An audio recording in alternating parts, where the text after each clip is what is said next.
ঘর্মাক্ত ক্লান্ত শরীর নিয়ে বাসায় ফিরতে ভাবে ঘরে ঢুকলেন।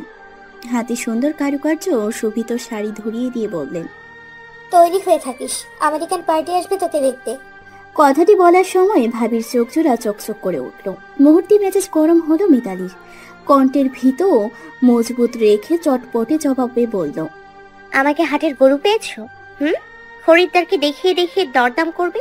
আমি স্পষ্ট ভাষায় বলে দিচ্ছি, আমি লেখাপড়া চালিয়ে যাব। খরচটা নিশ্চয়ই তোমরা দাও না, তাই আপত্তি থাকার কথাও না। পিয়ালির ঝকঝকে উজ্জ্বল চেহারার রং মুহূর্তেই বদলে গেল। চোয়ালে কাঠিন্য ভর করতেই দাঁতে দাঁত চেপে চাপল। সেই তো পড়ালেখা করবেন, যার নমুনা দেখতেছি। বলছি, আমাদের ঘাড়ে বসে যে গিলছিস সেই খবর কি আছে? আমাদের একেবারে রসাতলে ডুবিয়ে ছাড়া পায় তারা। মিতালির ধপ করে জ্বলে ওঠা রাগটা নিভু নিভু হয়ে এলো। মনে মনে উপরওয়ালার কাছে বুঝি প্রশ্ন তুলল, কেন আমায় ছেলে বানিয়ে দুনিয়াতে পাঠালে না? খাবারের খোঁটা শুনে যেতে হচ্ছে 2 মাস যাবত। বাবা অসুস্থ হয়ে ঘরে ঢোকার পর থেকে তার দিক থেকে কোনো টাকা করে সংসারে আসছে না। পুরো ভারটাই ভাইয়ের কাঁধে।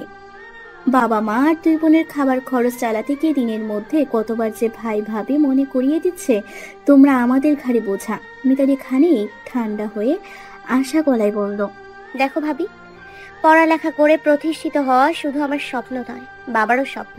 তোমরা প্লিজ এভাবে আমাদের স্বপ্নের মাঝে বাধা হয়ে দাঁড়িয়েও না। পিয়ালি নিজের কথায় অটল রইল। এই 4 জন মানুষের উপর তেজ খাটিয়ে বেশ মজা পাই সে। এত কথা বুঝি না আমি। তুই তৈরি হয়ে থাকবি, কোনো টু শব্দ যেন না হয়। বিয়ের পর জামাইয়ের সাথে আমেরিকা চলে যাবে, ভর্তি করবি, আমাদের কিছু সাহায্য করবি। সেটা তো ভালো লাগবে না, ভালো লাগবে আমাদের ঘাড়ে কাঁঠাল ভেঙে রসিয়ে রসিয়ে খেতে। পিয়ালি চলে গেল। মিতালি মেয়েটাও ভঙ্গন নয়। সেও নিজের সিদ্ধান্তকে টিকিয়ে রাখার জন্য ভেতরে ভেতরে দাবানল পুষে রাখছে। বিয়েতে সে কিছুতেই বসবে না।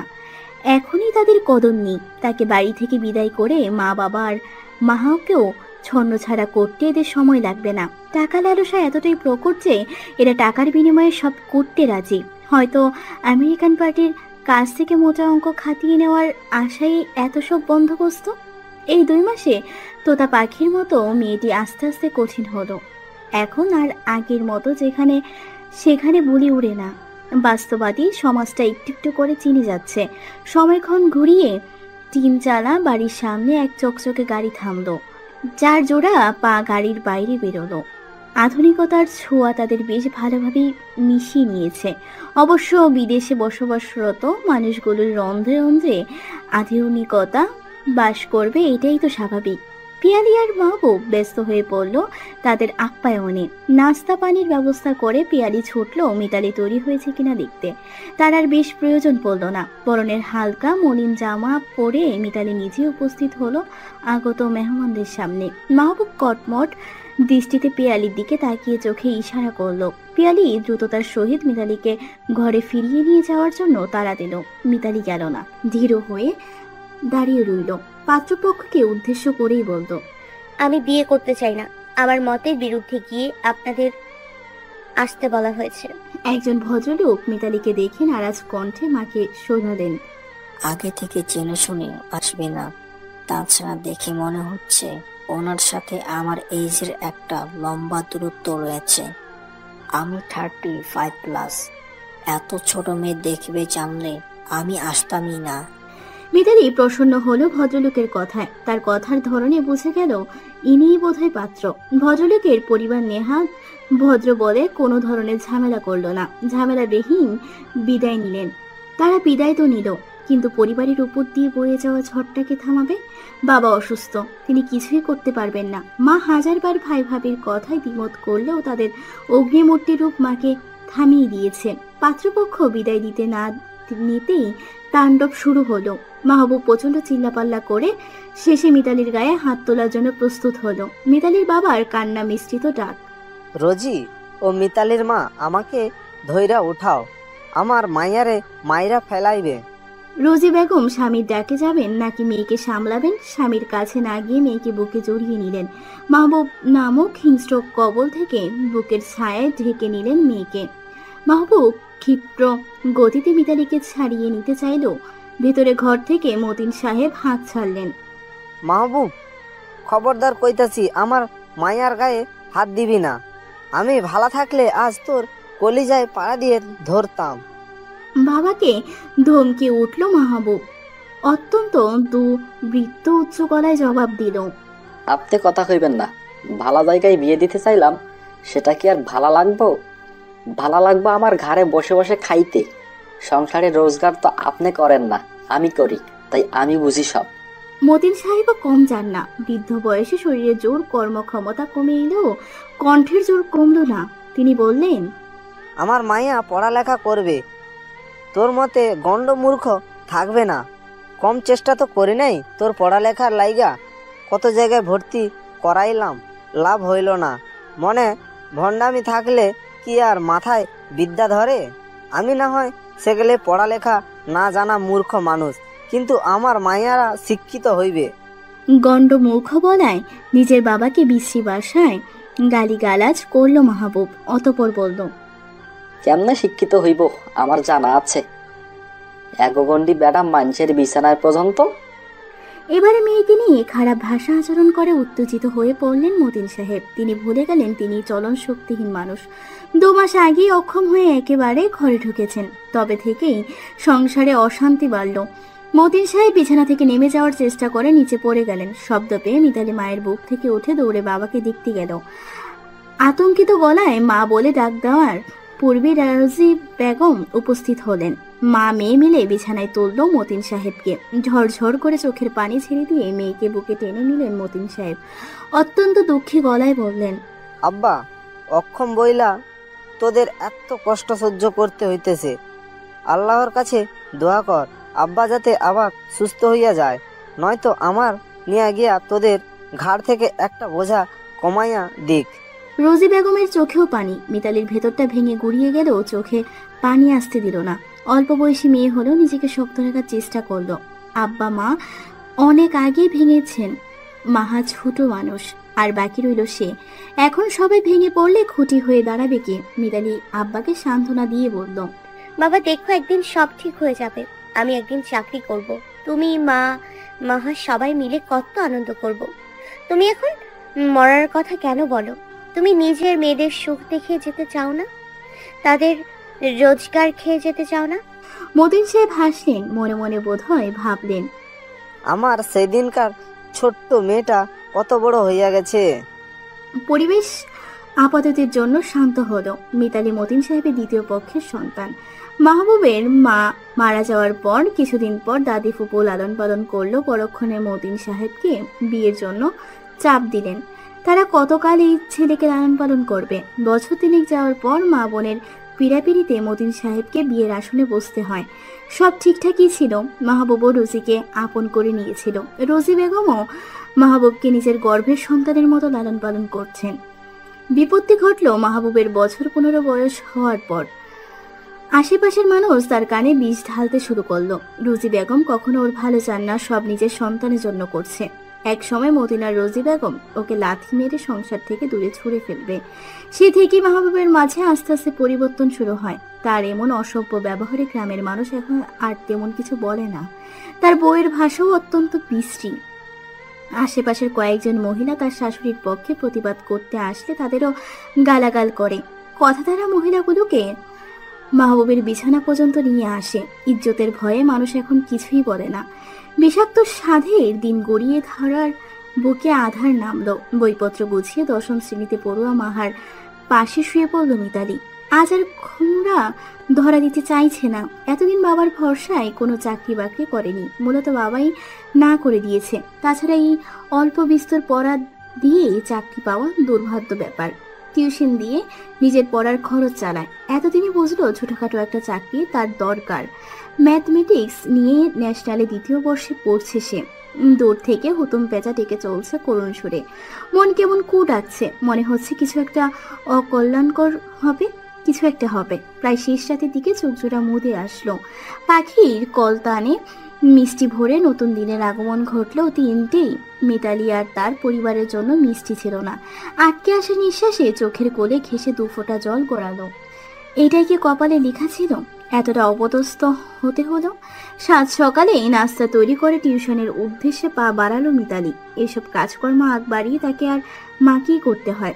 বাবা খোদা সহ্য করতে পারেন না, ভাবি এত তাড়াতাড়ি উঠবে না, আর না নাস্তা বানানোর হাত দেবে। পেছন থেকে মাহবুবের গরু গম্ভীর ডাক। আজ বাড়িতে উপস্থিত থাকবি, জরুরি আলাপ আছে সবার লগে। মিতালি ভেবে পেল না ভাইয়ের তাদের সাথে কি এমন জরুরি আলাপ থাকতে পারে। মাহবুব তো তাদের গণ্যই করে না, আর না তাদের মধ্যে খেজুর সম্পর্ক। মিতালি কৌতূহলে দেখলো, এমনি এমনি কারণ ছাড়া টিউশন ক্লাস মিস দেওয়া যায় না। বলল, কি এমন জরুরি কথা যে আমাকে বাড়িতে থাকতে হবে? মাহবুব তার ছেলে ভেসে বলল। কৈফত চাওয়া শিখে গেছস দেখতাছি। মিতালি কঠিন মুখে বলল, আমাকে যেহেতু থাকতে হবে তাহলে অবশ্যই কৈফিয়ত দিতে হবে। মাহবুব তেরে হেসে বলল। খুব চটাং চটাং কথা শিক্ষালাইছস।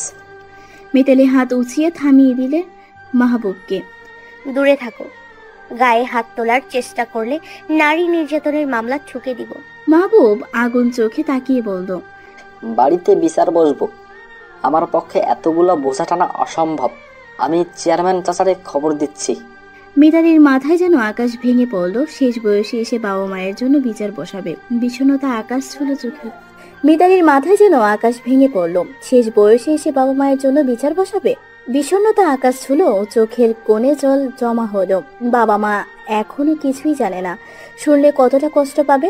মাহবুব নিজের কাজে যেতে যেতেই বলল, 11টার মধ্যে বাড়িতে থাকবি। মিতালির থমকে যাওয়া পা জোড়া টেনে বেরিয়ে গেল। ছাত্রীর বাসায় গিয়ে দেখলো সে আগে থেকে বসে আছে। পড়ানোর মাঝে ঝুমুর বলল, ম্যাম, আপনার কি মন খারাপ? মিতালি জোরপূর্বক ঠোঁটে হাসি টেনে বলল, না, তুমি পড়াই মন দাও। ঝুমুর আর কথা বাড়ালো না, মেয়েটাকে পড়িয়ে বের হলো। রাস্তায় নির্ভীক দাঁড়িয়ে অপেক্ষা করছিল। মিতালিকে দেখে একগাল হেসে বলল, চল যাওয়া যাক। মিতালি ভনিতা ছাড়াই বলল, তুই যা, আমি আজ ক্লাস করব না।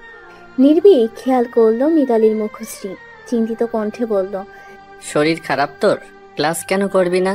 মিতালি দীর্ঘশ্বাস ফেলে বলল, বাড়িতে আজ কাজ আছে, আমি ঠিক আছি, তুই যা। ভ্রু কুচকে তাকালো নির্ভীক, বলল, কি কাজ? তুই না বললি তোর আজকের ক্লাস ইম্পর্টেন্ট? মিতালি হাঁপিয়ে যাওয়া ভঙ্গিতে বলল, তোর জেরা করা শেষ হলে আমি বাড়িতে যাই, কি কাজ সেটা করে জানাবো। মিতালি হাঁটা ধরল। নির্ভীকও আর গেল না ভার্সিটির উদ্দেশ্যে।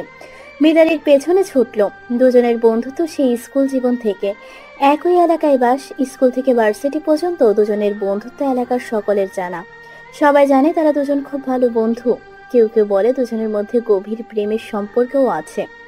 দুজনের ভার্সিটি এক হলেও ডিপার্টমেন্ট আলাদা। মিতালি ম্যাথমেটিক্স নিয়ে পড়ছে, আর নির্ভীক ইংলিশ ডিপার্টমেন্ট।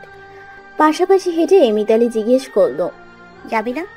নির্ভীক আগ্রহ দেখালো না, বলল, ভালো লাগছে না।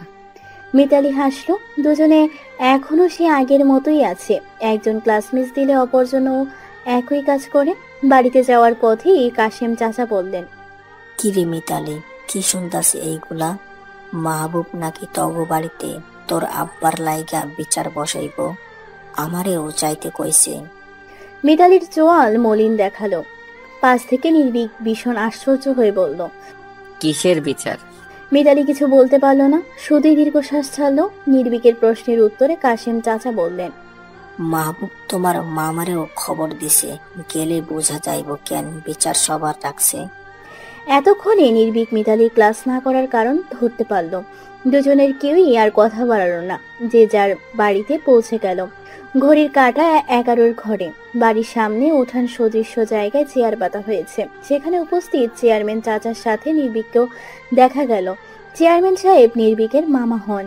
ও যখন মায়ের গর্ভে ছিল তখন তার বাবা ভারতের আসামে চলে গিয়ে আর ফেরেননি, আর না খোঁজ নিয়েছেন তার মায়ের। সে থেকেই নির্ভীকের মামা তার মাকে নিয়ে এসেছেন। নির্ভীকের মাও আর বিয়ে করেননি, ছেলেকে বুকে নিয়ে বাবার বাড়িতে পড়ে রইলেন। মিতালি মাথায় কাপড় দিয়ে চায়ের ট্রে রেখে বাবার পাশে দাঁড়ালো। তার বাবা মতিন সাহেবের চোখের কোণে পানি। লজ্জায় মাটির সাথে মিশে যেতে ইচ্ছে করছে। চেয়ারম্যান সাহেব গলা খাকারি দিয়ে মাহবুবকে উদ্দেশ্য করে বললেন, সবাইকে কোন উদ্দেশ্য নিয়ে ডাকছো? তুমি তোমার কথা শুরু করো। মাহবুব বলল, আপনারা তো জানেন আমার ইনকাম কেমন। মিতালির লাইগা কয়েকবার সম্বন্ধ আনার চেষ্টা করেছি, এবারে আমেরিকান পোলা নিয়ে আসছি, ওই বিয়া বইব না। আমি চাইছি ওরে একটা লাইন কইরা দিব, ওই জামাই নিয়ে সুখে থাকবো। আর আমি আব্বা আম্মা আর মায়ের নিয়ে আসছি। কিন্তু মিতালি কি করলো? পাত্রপক্ষের সামনেই আমাগর অপমান করলো। পাত্রপক্ষ চলে গেল। আপনারাই কন, আমার পক্ষে এতজনের ভরণ পোষণ পরনের খরচ দেওয়া কি সম্ভব? কয়েকজনই মাহবুবের সাথে একমত হলেন। একজন বললেন, মাহবুব তো ঠিক কথাই কইল, মায়াটা ভালো চাইছে বললেই সম্বোধন নিয়ে আসছে। মতিন সাহেব উত্তেজিত হয়ে পড়লেন। মিতালি বাবাকে থামিয়ে বলল, শান্ত হ আব্বা, আমি বলছি কথা। এরপর সবার উদ্দেশ্যে বলল, আমার লেখাপড়ার খরচ আমি নিজে চালাই। আব্বা অসুস্থ হয়েছে 2 মাস, মাহা উপবৃত্তি পায়। এর আগে পরীক্ষার ফি আব্বা দিত, সামনে মাহার পড়ার চিন্তা আমার। তাই আমাদের লেখাপড়ার খরচ বহন করা কথাটি সম্পূর্ণ মিথ্যা। তারপর ভরণ পোষণ, ছোট থেকে বড় হওয়া পর্যন্ত ওনাকে কখনো দেখিনি আমাদের 2 বোনকে বা মা আর আব্বাকে একটা সুতা দিতে। আমি টিউশনি করি, নিজের পড়ার খরচের পর গত 2 মাসে আব্বার ঔষধ খরচের জন্য আমি হাতের বাকি টাকা দিয়েছি। যদিও সব ঔষধ আনা সম্ভব হয়নি স্বল্প টাকায়। এটা একটা করিও তিনি দেননি, শুধু বাজারটাই তিনি করেছেন। এই যে আমরা তাই খাই। এর জন্য বাড়ির সমস্ত কাজ আবার মাকে করতে হয়। আমি তো নিজের পড়া আর টিউশনের জন্য বাড়িতে থাকতে পারি না। এবার আপনারাই তার বলা কথাগুলো যাচাই করুন, সে কি সত্যিই আমাদের সম্পূর্ণ খরচ বহন করে? চেয়ারম্যান চাচা মনোযোগ দিয়ে শুনলেন মিতালির সব কথা। তিনি মেয়েটাকে ভালো জানেন, তাছাড়া মতিন সাহেবও ভালো মানুষ, ছেলে সম্পর্কও জানেন। এর মাঝে মাহবুবের বউ খেকিয়ে উঠল, বাড়ির কাজ আমি করি না, তোর মাই করে? বান্দির বাচ্চা, মিথ্যা কথা বলার জায়গা পায় না।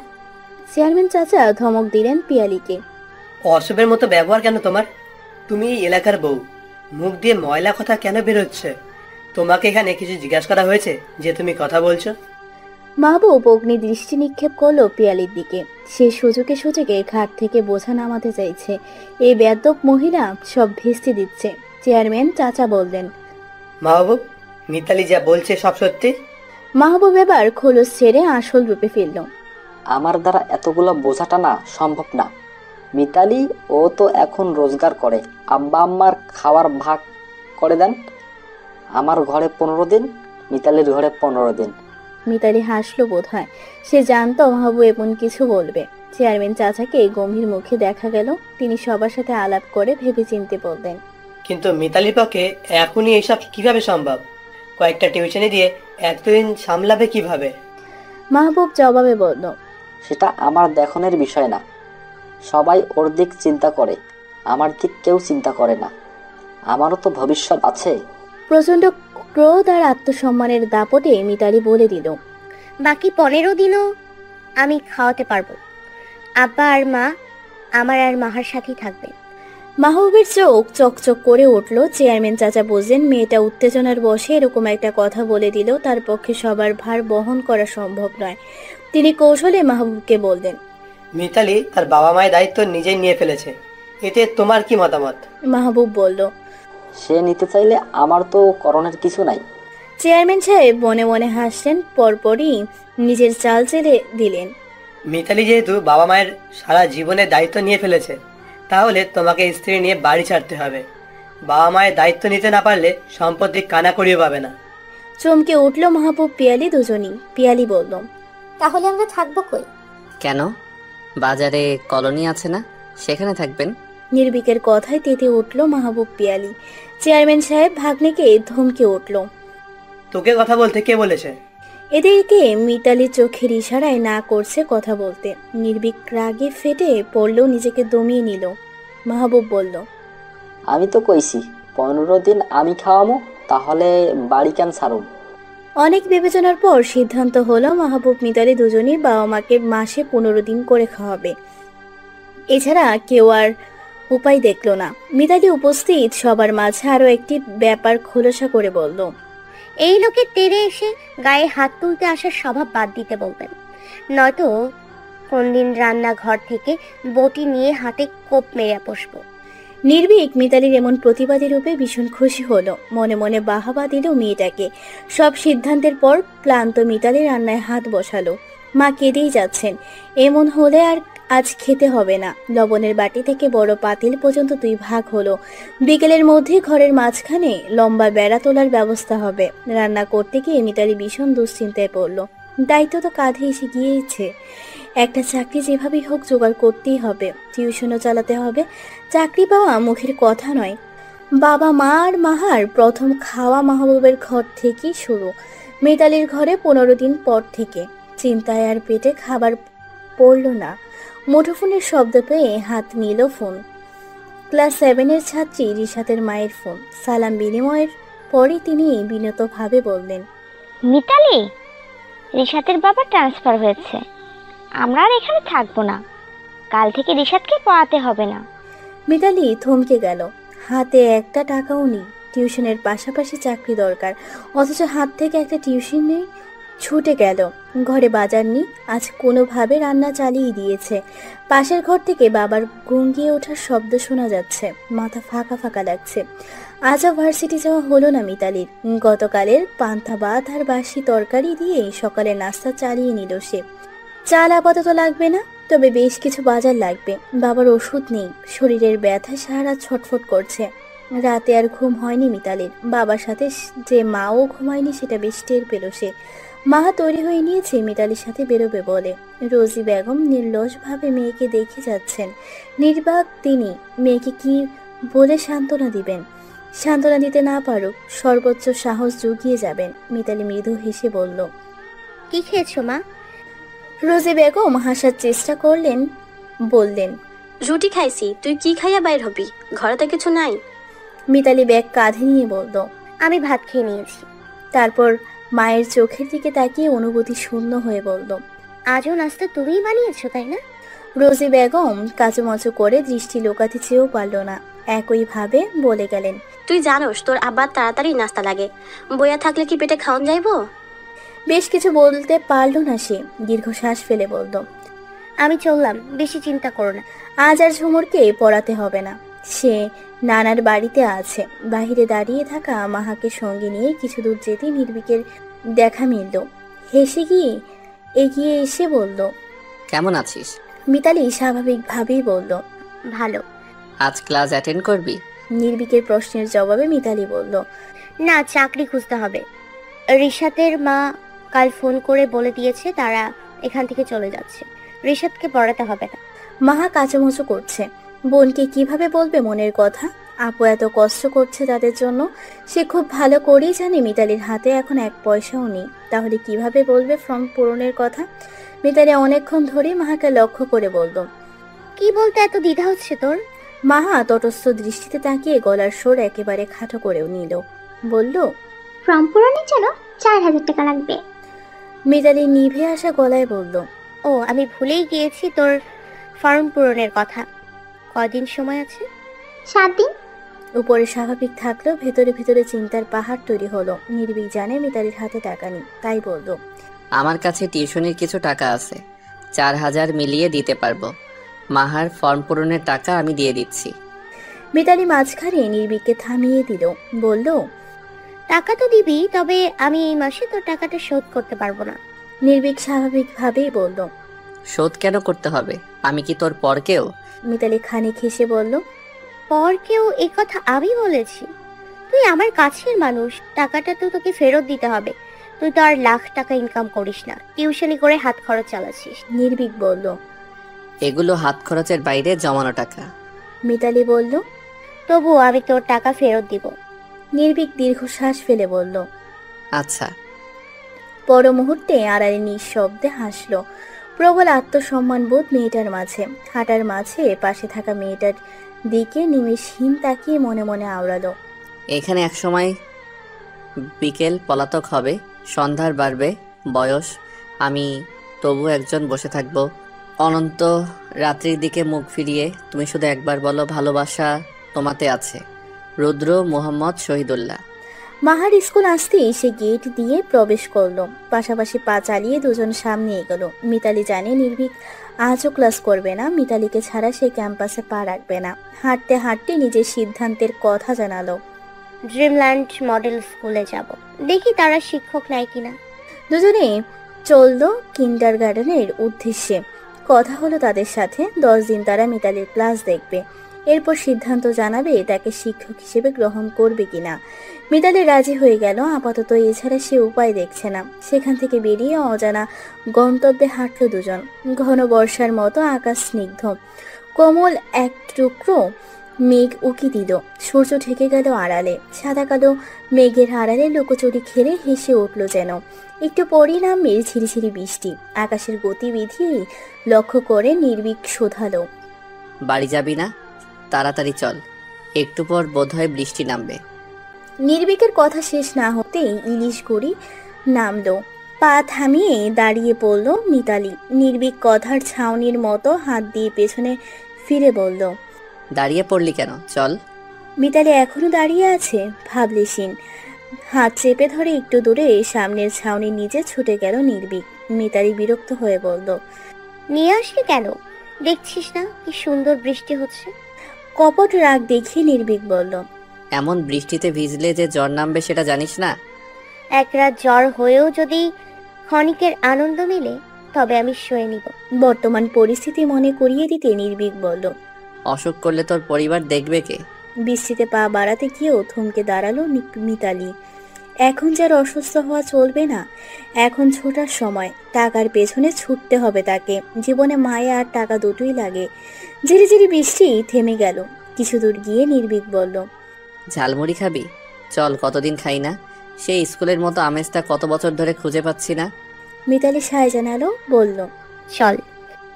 ঝাল খাওয়াতে দুজনেই পটো। নির্ভীক ঝালমুড়ি ওলা মামাকে বলল, মামা ভালো করে ঝাল দিয়ে 2টো ঝালমুড়ি দিন তো। মামা একগাল হেসে নিজের কাজ শুরু করলেন। কাগজে মোড়ানো 2টো ঝালমুড়ি হাতে নিয়ে রাস্তার পাশে দাঁড়ালো তারা। নির্ভীকের খাওয়া শেষ হতে আর চোখে মিতালির খাওয়া পরোক্ষ করলো। হুট করেই মিতালির কাগজের প্যাকেট হাত ঢুকিয়ে দিল। এক খাবলা মুড়ি নিয়ে মুখে চালান করলো। কি হয়েছে বুঝতে পেরে মিতালি কপট রাগ দেখালো। আমতা আমতা করে নির্ভীক বলল, আমারটা শেষ।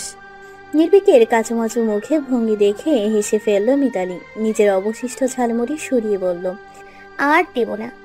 স্নিগ্ধ মোহমোহী ঠোঁটের হাসি অপলক চেয়ে চেয়ে দেখল নির্ভীক। সে কি একটু দুর্বল এই হাসির উপর, নাকি অনেকখানি? মিতালির কথায় চমক কাটল তার। মিতালি বলল, এমন চেয়ে থাকলে আমার ভীষণ পেট খারাপ করবে। নির্ভীক চমকালো। মিতালি কি বুঝতে পারল কিছু? পরিস্থিতিতে অনুকূলে আনতে বোধহয় মুহূর্তে ঝুম বৃষ্টি নামলো। রোদ বৃষ্টি, উত্তপ্ত সূর্যের উপস্থিতিতে আকাশে জলধারা, প্রকৃতির এক চমৎকার দৃশ্য। এবার আর তারা দেখারও না নির্ভীক। মুহূর্তে দুজন কাক ভেজা হয়ে গেল। একে অপরের দিকে তাকিয়ে হাসলো। অতঃপর নির্জন দুপুরে জনমানবহীন রাস্তায় জুতো হাতে ছুটল দুজন। সেই স্কুল জীবনে ফিরে গেল। জীবন সংগ্রাম সারা জীবনের। মাঝে মাঝে ছোট ছোট বিষয় একটু সুখ খুঁজে নিতে হয়। মিনিট বিশেক স্থায়ী হয়ে বৃষ্টি ছন্দ থেমে গেল। আকাশের ধনমনো অবস্থা দেখে মিতালি বলল, আকাশেরও কি মুড সুইং হয়? নির্ভীক নিজের ঠোঁট বের করে ঘাড় উঁচিয়ে বোঝালো, কি জানি বাবা। মিতালিকে বাড়ির রাস্তায় এগিয়ে নিজেও পথ ধরল বাড়ি যাওয়ার। ঘরে প্রবেশের পরেই কেমন থমথমে ভাব দেখা গেল। মাহাকে বাড়িতে দেখে মিতালি জিজ্ঞেস করে বসল, তোকে না স্কুলে দিয়ে এলাম? মাহা থমথমে ভাব ধরে রেখেই বলল, একটু খারাপ লাগছিল তাই ফিরে এলাম। মিতালি চিন্তিত হলো, বলল, তুই কি কোনো কারণে মন খারাপ? কথা বলল না মাহা। মিতালি আর খাটালো না। গোসল নিয়ে রান্নার জোগাড়ে নামলো। রান্না করা ভাত আর আলুর তরকারি দেখে বেশ অবাক হলো। মাকে গিয়ে বলবো, রান্না তুমি করেছো? মাকে কিছু বলতে না দিয়ে মাহা জবাব দিল, বলল, ভাবি মাকে কথা শুনিয়েছে, তাদের ঘরে খেয়ে কেন তোমার জন্য রান্না করেছে। ও ঘরে খেতে হলে তোমার এক ফোঁটাও কাজও আমরা কেউ করতে পারবো না। মিতালি চোখ বুঝে নিল, মনে মনে প্রার্থনা করলো, আমাকে বড় একটা চাকরি পাইয়ে দাও, যাতে এই 3টে মানুষকে কারোর কথা শুনতে না হয়। তাদের সব দায়িত্ব যেন আমি নিতে পারি। মুখে মাকে বলল, আমি এসে রান্না করে নিতাম মা, তুমি অযথাই আমার জন্য চিন্তা করো। বাবার সাথে সাথে নিজের শরীরের দিকেও একটু খেয়াল রাখো। রোজি বেগমের চোখ ভর্তি জল টলমল করছে। কান্না রোধ করার চেষ্টায় নেমে পড়ে বললেন, অভাগা যেদিকে যায় সাগর শুকিয়ে যায়। দেখোস না তোর আব্বা ঘরে ঢুকতে ঢুকতেই কেমন করে সব ধস নামতেছে তোর উপর। আমাদের দায়িত্ব, মাহার আর তোর নিজের পড়ার খরচ। হাতে নেই 1 পয়সা, ঘরে নেই বাজার। রাত হইলেই তোর আব্বা ব্যথায় কাতরায়, তার নাই ঔষধ। মিতালি বলল। ধৈর্য ধরো মা, একদিন সব ঠিক হয়ে যাবে। মাকে সালাম দিয়ে বাবাকে একবার দেখে আসলো মিতালি। নিজের বাকি কাজ সেরে কিছুক্ষণ ভাবলো কাল নির্ভীকের কাছ থেকে টাকা নিয়ে মাহার ফর্ম পূরণ করে আসবে। বিকেল নাগাদ একটা টিউশনি আছে। হঠাৎ নির্ভীকের ফোন। সে বলল, মিতা, আমার না এতগুলো টিউশনি করতে ভালো লাগছে না। একটা স্টুডেন্ট ছেড়ে দিয়েছি। এখন স্টুডেন্টের মা বলেছে একজন ভালো শিক্ষক খুঁজে দিতে, নয়তো আমাকেই পড়াতে হবে।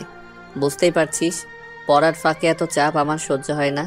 আমি আন্টিকে তোর কথা বলে দিয়েছি, তুই এক্ষুনি বেরিয়ে পড়। তোকে তাদের বাসা চিনিয়ে দিয়ে আসবো আমি। পুরো দমে কথা শেষ করে তবেই ক্ষান্ত হলেও নির্ভীক। মিতালি ভ্রু কুচকে জোহরি কণ্ঠে বলল, টিউশন করতে তোর এত সমস্যা কি রে? মনে হচ্ছে অনেকগুলো টিউশন একসাথে চালাচ্ছিস। নির্ভীক বোঝ দেওয়ার মতো বলল, আমি এখন পুরো দমে পড়ায় মন দিতে চাই, সেজন্যই টিউশনি ছেড়ে দিচ্ছি। কথা না বলে বেরিয়ে পড়। খট করে লাইন কেটে দিল নির্ভীক। মিতালি হাসলো। নির্ভীক তার কথা ভেবে টিউশনি ছেড়েছে। পড়ালেখা একটা অজুহাত মাত্র। সে এমনিতেও ভালো ছাত্র। পড়ার নির্দিষ্ট সময়টুকু কাউকে দেয় না, এমন ভালো বন্ধু কজনের কপালে আছে। মিতালি ভাবে নির্ভীককে যে মেয়ে জীবন সঙ্গী রূপে পাবে সে নিঃসন্দেহে সৌভাগ্যবতীদের একজন। কাঁধে ব্যাগ ঝুলিয়ে বেরোলো মিতালি। মাহবুবের মুখোমুখি পড়তেই পাশ কাটিয়ে যেতে নিল। পা থামিয়ে দাঁড়ালো মাহবুব। পেছন থেকেই বলল, বিয়া করার কি দরকার? যদি বিয়ার আগেই রং ঢং করা যায়। হাত ধরাধরি, কদিন পর দেখমু চুমু ও খাইতেছস। এই বাড়িতে থাইকা এসব চলবো না। শীঘ্রই আমি চেয়ারম্যান চাচার কানে কথা তুলুম, যাতে ভাইগনা সামলায়।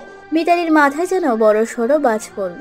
নির্ভীক তার ছোটবেলার বন্ধু, এটা সবাই জানে, কিন্তু বন্ধুত্ব যে মাহবুব নোংরা চোখে দেখবে কে জানতো। মিতালি কুকুরের সাথে কুকুর হলো না, শুধু এক দলা থুতু ফেললো।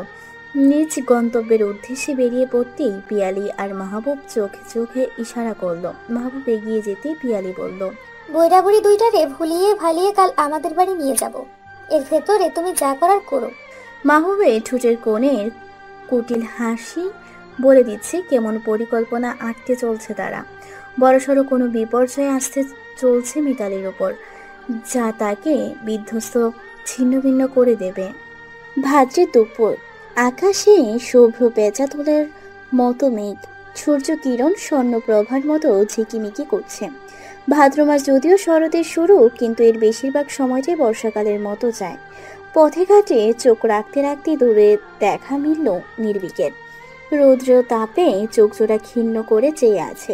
এই সময়টাতে রিশাদকে পড়াতো মিতালি, আজ থেকে নির্ভীকের ছাত্রকে পড়াবে। নির্ভীক বলল, মেয়েটিকে কিন্তু ইংরেজি পড়াতে হবে। মিতালি অবাক হয়ে বলল, ছাত্রী? আমি ভাবলাম ছাত্র হবে হয়তো। আর ইংরেজি তো তুই ভালোই পারিস। নির্ভীক বিরক্ত বোধ করে বলল, নবম দশমের ইংরেজি তুই পড়াতে পারবি না? তোর তো সেকেন্ড চয়েস ইংরেজি ছিল, তুই পারবি বলেই তো আশায় ছিলি। ফার্স্ট চয়েস ম্যাথ না আসলে ইংরেজি নিয়ে পড়বি। মিতালি হেসে বলল, হয়েছে, আর বিরক্ত হতে হবে না। আর আমি এটাও জানি তুই ইচ্ছে করেই টিউশনে ছেড়ে দিচ্ছিস। নির্ভীক বলল, বেতন পেলে আমাকে ট্রিট দিতে ভুলবি না। মিতালি কপাট রাগের ভান করে বলল, কিসের ট্রিট? তুই যে আমার কাছ থেকে 10 টাকা 20 টাকা নিতি, সেগুলো আগে ফেরত দে। ভাবলেশহীন ভাবে নির্ভীক বলল, আমি তোর কাছে থেকে টাকা নিয়েছিলাম নাকি কি জানি, মনে পড়ছে না। নির্ভীকের বাহুতে থাপ্পড় বসালো মিতালি। হাসলো দুজনেই। তাকে সঙ্গে নিয়ে ছাত্রীর মায়ের সাথে পরিচয় করিয়ে দিল নির্ভীক। দশমে পড়ুয়া ছাত্রী।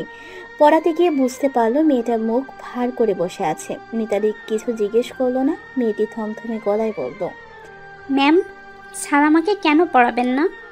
মিতালি বলল, নির্ভীক এখন পরীক্ষার প্রস্তুতি নিচ্ছে, পড়াতে পারবে না। মেয়েটি চুপচাপ রইল। কিয়দংশ সময় অতিবাহিত হতেই ঋতু বলল, ম্যাম, আপনার কাছে কি স্যারের নাম্বার আছে? কথাটা বলেই মিতালির সরল দৃষ্টি নজরে পড়তে মেয়েটি আপনা আপনি ভরকে গেল। নিজেকে নিয়ে আরো কোনো সাফাই দিল না, মাথা নিচু করে নিল। মিতালি মৃদু হেসে বলল, এখন তোমার পড়ার সময়, অন্য সব ভাবার সময় পরেও পাবে। ঋতু মেয়েটি বুদ্ধিমতী, তাই তো চট করে ধরে ফেললো ম্যাম তাকে কিসের ইঙ্গিত দিয়েছে। আপাতত ম্যামকে না ঘাটানোই উচিত হবে।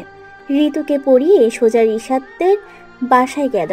রিশাতের মা ফোনে বলেছেন আজ এসে যেন বেতন নিয়ে যায়। তিনি পুরো বেতনটাই হাতে দিলেন, হাসি মুখে বললেন, ওর বাবার বদলি না হলে এত ঝামেলা হতো না। রিশাতে এখন নতুন শিক্ষকের সাথে মানিয়ে চলতে চলতে অনেকটা সময় চলে যাবে। মিতালিও বিনিময়ে এক টুকরো হাসি ফেরত দিল, বলল, ভালো থাকবেন আন্টি। শেষ বিকেলে টিউশন শেষে বেরিয়ে দেখলো সন্ধ্যা নামি নামি অবস্থায়। বাড়ি যেতে যেতে আরো অন্ধকার নামবে। পথে ঘাটে লোকজন নেই, ঘা ঝমঝমে রাস্তা। হুট করেই মাথায় টোকা পড়ল। পেছন থেকে নির্ভীক বলল, এমন ভ্যাবলার মতো দাঁড়িয়ে আছিস কেন? চল তোকে বাড়িতে দিয়ে আসি, আমি তো তোর বিনা পয়সার বডিগার্ড। ভয় কমল, বুকের দুরু দুরু কম্পন স্বাভাবিক গতি নিল। প্রতিদিন এই সময় নির্ভীক তাকে সঙ্গ দেয়। আজ স্টুডেন্টদের বাসা থেকে বেরিয়ে তাকে দেখতে না পেয়ে খানিক ভয় আর সাথে মন খারাপ হলো। ভেবেছিল বকাটেদের খপ্পরে পড়বে। মিতালিকে বাড়িতে পৌঁছে দিতে গিয়ে আর নিজের ফেরা হলো না। বাড়ির সম্মুখে লোকজনের সামনে প্রশ্নবিদ্ধি হতে হলো তাকে। চেয়ারম্যানের চাচা এখনো উপস্থিত হননি। বাড়ির উঠোনে দাঁড়ানো কয়েকজন লোকের মধ্যে একজন বলে উঠল, দিনে দুপুরে তোমরা কি শুরু করলা এগুলো? নির্ভীক অবাক হলো, মিতালি অবাক হলো না। তার জল শক্ত, চোখের দৃষ্টি স্বচ্ছ ধীর। বুঝতে পারলো মাহবুবের বিকেলে দেওয়া ইঙ্গিত। নির্ভীক কিছু না বুঝতে পেরে বলল, কি করেছি আমরা? কাউকে কিছু বলতে দিল না মিতালি, শুধু বলল, আমরা সবাই এই গ্রামের মানুষ। আমাদের দুজনকে আপনারা ভালোভাবেই চেনেন। বলতে গেলে আপনাদের হাতের উপরেই বড় হয়েছি। আমি বুঝতে পেরেছি আপনাদের ইঙ্গিত, আর এসবের পেছনে কে রয়েছে সেটাও জানি। আমাদের দুজনের বন্ধুত্ব একদিনের নয়, ছোটবেলা থেকেই একসাথে পড়াশোনা করেছি, চলেছি। কোনোদিন কোনো আপত্তিকর কিছু দেখেছেন আমাদের দুজনের মাঝে? সমসুরে কয়েকজন বলল, না। নির্ভীকের কাছে ব্যাপারটি স্পষ্ট হলো। ততক্ষণে চেয়ারম্যান চাচাও এসে পড়েছেন। নির্ভীক ক্ষুব্ধ হলো, মাহবুবের দিকে চেয়ে বলল, আপনি কিন্তু খুব বেড়ে যাচ্ছেন। এমন চলতে থাকলে খারাপ কিছু হয়ে যাবে বলে দিলাম। মাহবুব দ্বিগুণ ক্ষেপে উঠে বলল, বাদাম্মার ঘরে বাদাম্মা, নিজের নাই বাড়ি ঘর, মামুর বাড়িতে বৈশা রংলীলা দেখাস, আমরা ধরলেই দোষ। তত্তর করে রাগের মাত্রা বাড়ালো। চোখ জোড়া বন্ধ করে রাগ নির্বারণের চেষ্টা করে সবাইকে উদ্দেশ্য করে বলল, ওনাকে থামতে বলুন, আমি কিন্তু মেরে বসবো। চেয়ারম্যানের কথা শোনা গেল। কি হচ্ছে এখানে?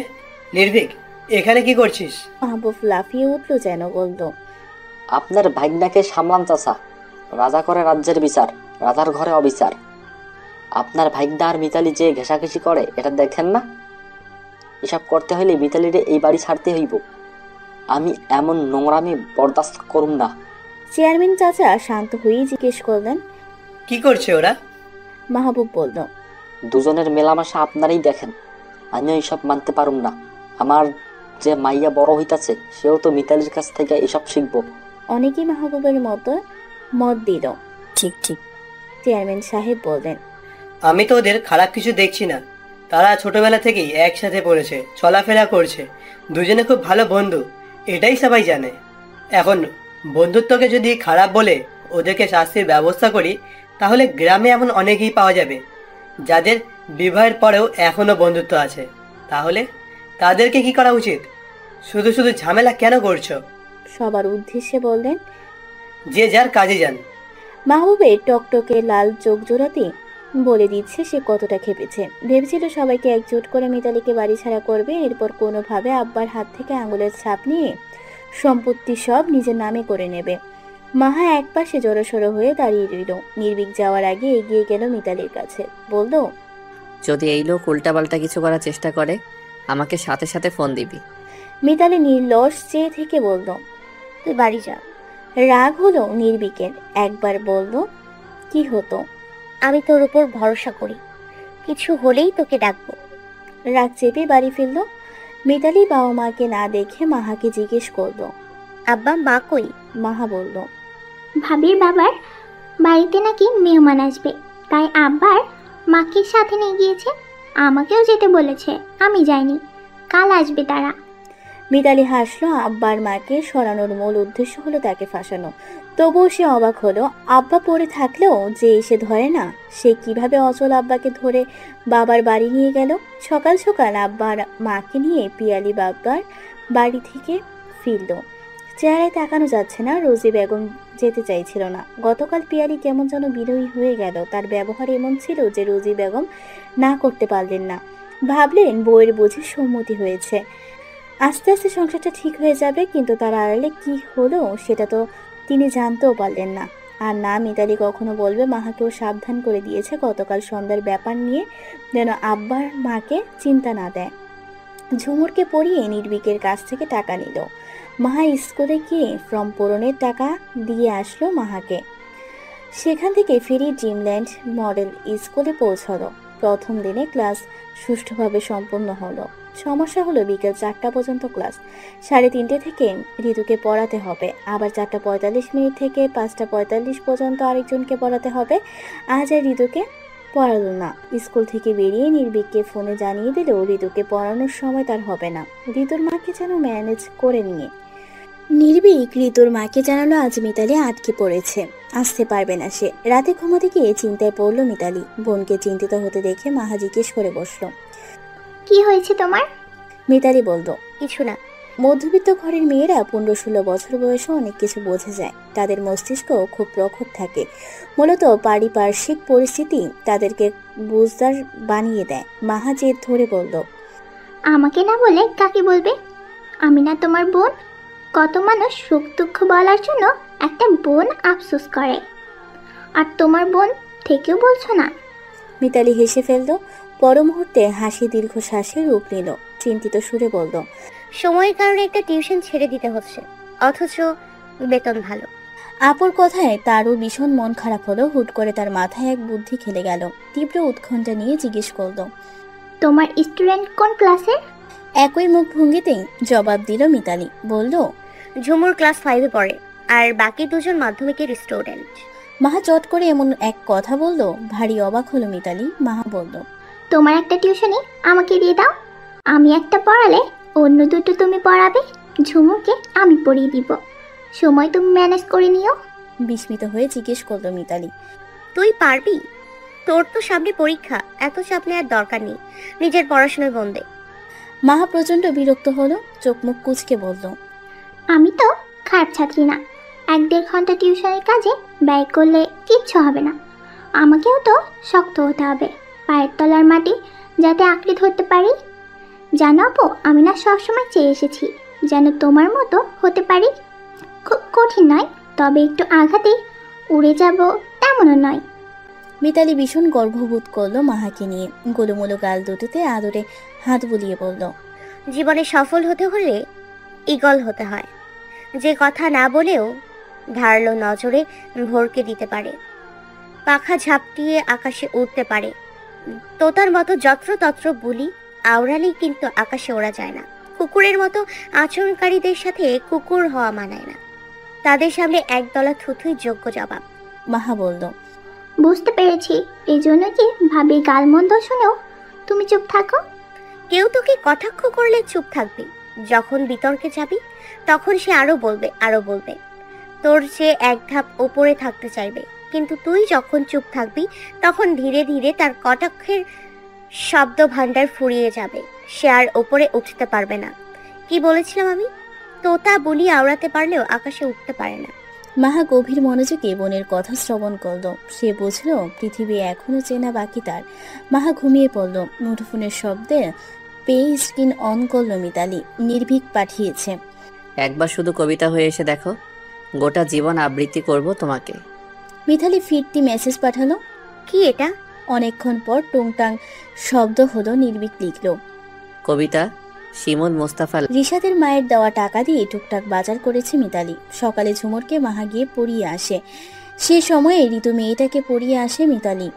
তার সাথে ঋতুর একটা চাচাতো বোন যোগ হয়েছে। দুজনেই একসাথে পড়িয়ে দিচ্ছে। তারপর স্কুল, বিকালে টিউশন শেষ করে যখন ক্লান্ত বোধ করে তখনই এক চিলতে হাসি নিয়ে নির্ভীক তার অপেক্ষায় দাঁড়িয়ে থাকে। নির্জন সময়টুকু ভয় দূর করতে তাকে সঙ্গ দিতে নির্ভীকের আশা। ইদানিং সে মিতালিকে ছাড়াই ক্যাম্পাসে যাচ্ছে।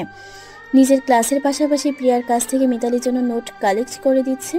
পাশাপাশি পথ ধরে এগিয়ে যাওয়া নীরব মনে এক পাখি পাটটা জমিয়ে রাখে। দোকান থেকে দুটো কেক হাতে নিয়ে দাঁড়িয়ে থাকে নির্ভীক। সে বুঝতে পারে মিতালি হয়তো অর্থ সংকটের কারণে দুপুরে কিছু কিনে খায় না। টিউশনে কখনো নাস্তা দিলে খায়, নয়তো পানি দিয়ে গলা ভেজায়। জীর্ণ শীর্ণ ক্লান্ত মলিন চেহারায় তার অভুক্ততার প্রমাণ। নির্ভীক একটা কেক নিজে নিয়ে অপরটি মিতালির দিকে বাড়িয়ে দেয়। মিতালি কিছু বলতে চাইলেই সে থামিয়ে দিয়ে বলে, তোর সাথে কথা বলতে বলতে বাড়ি ফেরার পথে আমার গলা শুকিয়ে যায়, খিদে পায়, কিছু না খেলে আমি শক্তি পাই না। প্রচণ্ড কথা বলিস তুই। মিতালি হাসে। পাশে ভাবলেশীন চলতে থাকা ছেলেটাকে তার বড্ড চেনা, তাই তো এখন আর কিছু বলে না। সে চায় জনম জনম ধরে এই বন্ধুত্ব টিকে থাকুক, বেঁচে থাকুক সকল বন্ধুদের প্রাণের প্রাণে।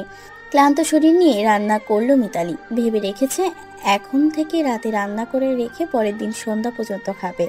এরপরে পরের দিন রান্না বসাবে। এমন না করলে বেশি দিন টিকে থাকতে পারবে না। সকালে ভাত খেয়ে বেরোলে পুরো দিন আর পেটে খাবার পড়ে না। খিদের চোটে নাড়ি ভুড়ি সব বেরিয়ে আসতে চায়। রোজই বেগমের হাত পা বাঁধা। তিনি কিছু করতে গেলেই তাদের একেবারে মেয়ের ঘাড়ে নামিয়ে দেবে। সন্ধ্যায় আসার সময় নির্ভীক নোট তুলে দিয়েছিল তাকে, সেগুলি একবার চোখ বুলিয়ে নিচ্ছে। চর্চা না থাকলে পানির মতো স্বচ্ছ বিষয় পাথরের মতো কঠিন মনে হয়। টেবিল গুছিয়ে একবার আব্বাকে দেখতে যাওয়ার ইচ্ছে পোষণ করল। ঘরের মাঝখানে বেড়া তুলে দিলেও আব্বা মা আর মাহা মিতালির পাশেই থাকছেন। মিতালি নরম হলো, অধর কোণে হাসি টেনে বলল, আব্বা কি করো? সারা দিনে একবারও তোমার খোঁজ নিতে পারিনি। মতিন সাহেব হাসলেন মেয়ের কথা শুনে, কাপা কাপা সরে বললেন, তোর কাঁধে যেই দায়িত্ব উঠাইয়া দিছি রে মা, আমি কোনোদিন ভাবি নাই এমন পরিস্থিতি হইবে। আমি বোঝার মতো পইড়া থাকমু। মিতালি কপাট রাগ দেখালো, রাগিত সুরে বলল, তুমি কেন নিজেকে বোঝা মনে করো? তুমি হচ্ছে আমাদের মাথার উপর বটগাছের ছায়া, যার দোয়াতে আমাদের সফলতা আসবে। মতিন সাহেব মেয়েকে ইশারা করলেন ঝুঁকতে। মিতালি ঝুঁকে যেতেই তার কপালে চুম্বন করে বললেন, আমি খাঁটি হীরার মালিক, আমার চাইতে ধনী আর কেডায় আছে। মাহা আড়াল থেকে বেরিয়ে মুখ ভার করলো, মিথ্যে রাগ দেখিয়ে ন্যাকা কান্না জুড়ে দিল। বলল, সব আদর তোমাদের মেয়ের জন্য। আমাকে ড্রেনে পেয়েছ তো কি হইছে, একটু আদর করে দিলে কি টাকা খসে যাবে? মাহার কাণ্ডে সবাই হাসল। মতিন সাহেব দুই মেয়েকে দুহাতে জড়িয়ে বললেন, তোরা দুই ভাই আমার হীরা। সকালে বের হওয়ার সময় মাহবুবের মেয়ে মাহবুবাকে চোখ পড়ল। দূর থেকে পিটপিট করে ফুপিকে দেখে গেল। মিতালি আশেপাশে তাকিয়ে হাত বাড়িয়ে ইশারা করল, মাহবুবা এলো না। সেও আশেপাশে তাকালো, মাকে নজর পড়তে ঘরে ঢুকে গেল। দীর্ঘ শ্বাস ছাড়লো মিতালি।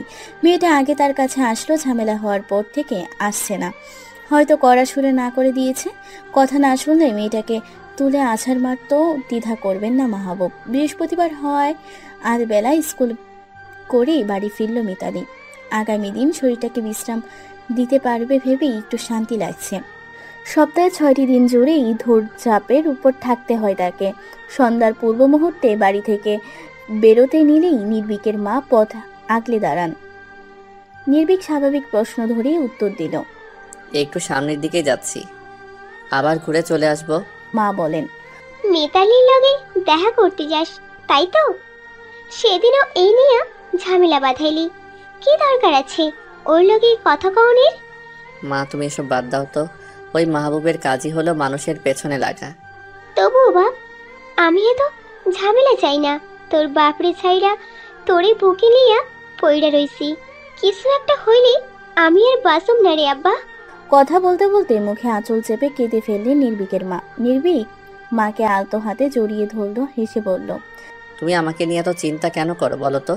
কিছু হবে না আমার, সব সময় তোমার দোয়া আমার উপর থাকছে তো। মাকে বুঝিয়ে মিতালিকে আনতে বেরিয়ে পড়ল। দেখা পেতে নির্ভীক বলল, কাল তো ছুটি, আজ একটু ধীরে হাঁটো। কতদিন হলো দুজনের একসাথে অনেকক্ষণ খুব একটা গল্প করা হয় না।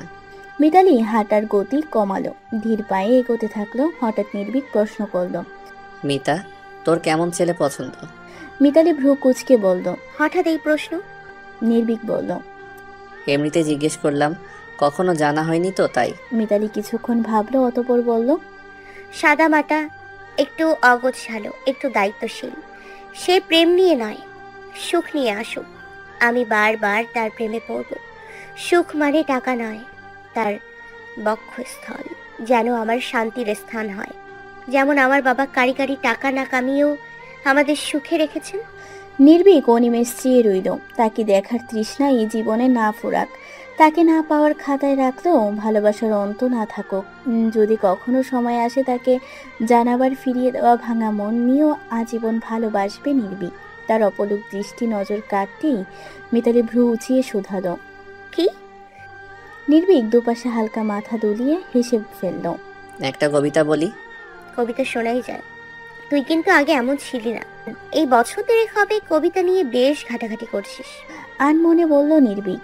তার প্রেমে পড়ার পর আমি কবিতার প্রেমে পড়ে যাই। আমার হৃদয়স্থলের সকল অনুভূতি যে এক একটা কবিতার অংশবিশেষ। মিতালির মন খারাপ হলো, নিজেকে ঠিক রেখে বলল, বাহ, তুই প্রেমে পড়েছিস। বছর কেটেছে অথচ আমি জানলাম আজ। মিতালির কথায় চমক কাটল নির্ভীকের। লুকোচুরি ভঙ্গিতে বলল, আরে কবিতা পড়তে পড়তে কথায় একটা টান চলে এসেছে, সেরকম কিছু না। আমি তোকে কবিতা শোনাই। মিতালিকে কিছু বলার সুযোগ দিল না নির্ভীক। মেঘের মতো ভার হয়ে রয় বুক, মেঘের মতন থমথমে কি ব্যথা, মেঘ তো তবু বৃষ্টি হয়ে ঝরে, আমার কেবল জমছে ব্যাকুলতা। সাদাত হোসাইন। মিতালি মন্ত্রমুগ্ধের মতো শুনে যায়। ভেবে ভেবে মরিয়া হয়ে ওঠে নির্ভীকের কিসের এত ব্যাকুলতা। হাঁটতে হাঁটতে বাড়ি পর্যন্ত পৌঁছতেই বিদায় জানালো সে। নির্ভীক দাঁড়িয়ে থাকে যতক্ষণ না দৃষ্টি সীমানার বাইরে ছুটে যায়। কল্পনা বিলাসিনী রমণী, বহু বছর একসাথে কাটানোর পর একটু একটু মায়া, একটুখানি মুগ্ধতা, বছর দেড়েক আগে হুট করে প্রেমে পড়া, অথচ সে প্রেম জানে না। প্রেম ক্ষণে ছিল না কোনো স্বাদ, ছিল না কোনো হৃদয় থমকে দেওয়া শাড়ির আঁচল, সাদামাটা কামিজে শ্বেতোজ্জ্বলে আচ্ছাদিত রমণী কেমন হৃদয় কেড়ে নিল। প্রেম জাগালো এক অপরিপক্ক পুরুষ হৃদয়ে। সেদিন প্রথম প্রেম জানালো সে। ভালোবাসা ধীরে ধীরে হৃদয়ে ছড়ালো। কাঁচা বাজার কিছুই নেই ঘরে। আজ হাড়িতে কি চড়বে ভাবতে ভাবতে বুদ্ধি পেল। শুকনো মরিচের যা দাম, বয়ামে 4-5টা শুকনো মরিচ পেল। সাথে একটা রসুন আর পেঁয়াজের সংমিশ্রণে করে নিল মরিচ ভর্তা। গরম ভাতের সাথে এই মরিচ ভর্তা অমৃতের স্বাদ যেন। রোজি বেগম নিজের ভাগের একটুখানি তরকারি মেয়ের জন্য লুকিয়ে আনতে গেলেন। পাত থেকে সরিয়ে উঠে আসার সময় পিয়ালি পথরোধ করে দাঁড়ালো। বাটির তরকারিটুকু কেড়ে নিয়ে বলল, খেতে না পারলে দিয়ে দেবেন, তবুও আমার ঘরের খাবার কোনো কুকুর বিড়ালকে দেবেন না। রোজি বেগম চুপ মেরে গেলেন। এদিক ওদিক দৃষ্টি লোকাবার চেষ্টা মাত্র। পিয়ালির কথাখানায় বেশ জোর ছিল। বিদায় ঘরের অপর প্রান্তে থেকে মিতালিও কিছুটা শুনতে পেল, কিন্তু ব্যাপারটা বুঝতে পারল না। বাবা মাকে কিছুই বলছে কিনা দেখতে সেদিকে গেল। লিপ্ত ভঙ্গিতে জিজ্ঞেস করলো, কি হয়েছে এখানে? পিয়ালির এক একটা কথা সূচের মতো বিঁধল মনে। সে বলল, বাবা মার পুরো দায়িত্ব নিতে চেয়েছিস, তাহলে এখন না খেতে পেরে আমাদের ঘরে তরকারি লাগবে কেন? লজ্জা লাগে না? খেতে না পারলে মানুষের বাড়িতে কাজ করে খা। এবার মায়ের উপর রাগ হলো মিতালির। সে তো বলেনি তার তরকারি লাগবে, কেন শুধু শুধু এতগুলো কথা শুনবে? মা আর আব্বার সাথে যখন কেউ উঁচু গলায় কথা বলে তখন তার খুব খারাপ লাগে। মায়ের চোখে চোখ রাখলো মিতালি। ঠান্ডা গলায় বলল, আমার তো তরকারি লাগবে না মা, নিজের যতটুকু সামর্থ্য ততটুকুতে আমি তুষ্ট থাকতে পারি, আর কোনোদিন তুমি এমন করবে না। রোজি বেগম টলটলে জল ভরা চোখে তাকালেন। মতিন সাহেবও চুপ হয়ে আছেন। মিতালি ফিরে এসে মরিচ ভর্তা দিয়ে ভাত খেয়ে নিল। লাল লাল ভর্তার দলা মুখে পড়ছে আর চোখ মুছছে। কারো কাছে ছোট হওয়ার চেয়ে ভিটার মাঠে কামড়ে মরে যাওয়াই ভালো। এই দুনিয়ায় যারা আত্মসম্মান বিসর্জন দিতে পারে তারাই বোধহয় ভালো থাকে। ক্যাম্পাসের পিছনে অংশে ঘাট বাঁধানো দীর্ঘ দিঘির টলটলে স্বচ্ছ জল দেহ শীতলী করণ বাতাস দু একটি ঢিল ছুঁড়ে মারছে মিতালি। প্রাণীর বৃত্তাকার ঢেউ বিস্তৃত হলো। পাশ থেকে প্রিয়া অনেকক্ষণ ধরে তাকে পর্যবেক্ষণ করছে। সোহেল আর নির্ভীক গেল আইসক্রিম আনতে। আজ গুরুত্বপূর্ণ ক্লাস ছিল বিদায় ক্যাম্পাসে এসেছে। ক্লাস অ্যাটেন্ড না করলেই নয়। স্কুলের 10 দিন পূর্ণ হওয়ায় আজ ছুটি নিয়ে ক্যাম্পাসে পা রাখলো। ক্লাস শেষে আর বাড়ি ফিরল না। অনেকদিন পর সবার সাথে দেখা, কেউ ছাড়তে চাইল না। একটুখানি আড্ডার আসর জমাতে ক্যাম্পাসের পেছন দিকে বসলো। শান্ত শুনশান প্রকৃতিতে ঝলমলে রোদ্দুর। মিতালির কাঁধে কোমল হাত রাখলো প্রিয়া। ভরসা মাখা কণ্ঠে বলল, কেন এত চিন্তা করছিস? তুই এমন করলে আঙ্কেল আন্টিকে কি দেখ? মাও তো এখন ছোট। চাপা দীর্ঘশ্বাস লোকালো মিতালি। বন্ধুদের আনন্দ নষ্ট করতে চায় না সে। বলল, এসব বাদ দে, আমি তো ক্লাস অ্যাটেন্ড করি না। তোর পড়াশোনা কেমন চলছে? প্রিয়া ঠোঁট বাঁকালো। বলল, আর পড়ালেখা তোকে নোট দিতে হয় বলে ক্লাসগুলো বাধ্য হয়ে করি। এই পড়াশোনার চাপ আর নিতে ইচ্ছে করে না। মিতালি মেয়েকে আফসোসের সুরে বলল। আহারে, মেয়েটাকে কি কষ্টটাই না দিচ্ছি আমি। অতপর রগর করে বলল, তা বিয়েটা সেরে ফেললেই পারিস, তাহলে পড়ালেখার পাটও একেবারে চুকে যাবে। প্রিয়ার চোখ মুখে আধার নামলো, বিমর্ষ হয়ে পড়ল, রোদ হয়ে আসা কণ্ঠে শোধালো, এখন বিয়ে সম্ভব না। কেন? মিতালির প্রশ্নের জবাবে প্রিয়া হাত চেপে ধরল তার, লুকোচুরি দৃষ্টি ফেললো চারদিকে, খানিকটা ভয় মেশানো গলায় বলল, তোকে একটা কথা বলতে চাই, আমি এর আগে কাউকে কথাটি বলিনি। কৌতূহল দেখলো মিতালি, বলল, কি কথা? খানিকটা সময় নিল প্রিয়া, তারপর হুট করেই বলে দিল, আমি নির্ভীককে ভালোবাসি। ওরও বয়স্ক, চাকরি নেই, তাছাড়া মামার বাড়িতে থাকে। এ কথা শুনলে আমার পরিবার আরও আগেই মত দেবে না। থমকালো মিতালি, ধক করে উঠল অন্তকুঠির, দম বন্ধ করা এক বৃষ্টি অনুভূতি। তবে প্রিয়াই কি নির্ভীকের প্রেমে পড়ার কারণ? কি আশ্চর্য, সে বোধহয় এখনো নির্ভীকের ভালো বন্ধু হয়ে উঠতে পারিনি, নয়তো ব্যাপারটা তার কাছে চাপা থাকতো না। সেদিন ধরা পড়েও অস্বীকার করে গেল। মিতালি মৃদু হাসলো, হয়তো হাসিতে তাচ্ছিল্য ছিল, কে জানে, প্রিয়া হয়তো ধরতেই পারেনি। মিতালি বলল, দুজন এক হতে চাইলে লেখাপড়া মন দিয়ে কর, যখন দুজনে প্রতিষ্ঠিত হবি দেখবি পরিবার আর বাধা দিতে আসবে না। প্রিয়া কিছু বলতে গিয়েও চুপ করে গেল। মিতালির মুখোমুখি বসায় তার পেছন দিক থেকে সোহেল আর নির্ভীককে আসতে দেখলো। দুজনের হাতে 4টা কোন আইসক্রিম। সোহেল এসে একটা কোন মিতালির হাতে দিল, অগত্যা নির্ভীককে তার হাতের একটা কোন প্রিয়ার হাতে দিতে হলো। বড্ড অস্থির লাগছে, চোখ জ্বালা করছে মিতালির। দুজনের ভাব খুব ভালোই, এখন তো তাকে ছাড়া ক্যাম্পাস আসাও শিখে গিয়েছে নির্ভীক। দ্রুত দৃষ্টি ফিরিয়ে নিল সে। মিতালি খাওয়ায় মন নেই, উদাসীন ভাব। নির্ভীক চটপট নিজের আইসক্রিম শেষ করে মিতালিকে খেপানোর উদ্দেশ্যে তার হাত থেকে আইসক্রিম কেড়ে নিল, বলল, তুই যখন খাবি না তখন আমিই খাই। আচমকা মিতালির কি হলো সে বুঝতে পারল না। নির্ভীকের হাত থেকে আইসক্রিম নিয়ে পানিতে ছুঁড়ে মারল, থমথমে গলায় বলল, আমার আধ খাওয়া আইসক্রিম তুই খাবি কেন? মিতালির কাছে সকলে হতভম্ব হয়ে রইল। নির্ভীক একটু বেশি বিস্মিত হলো।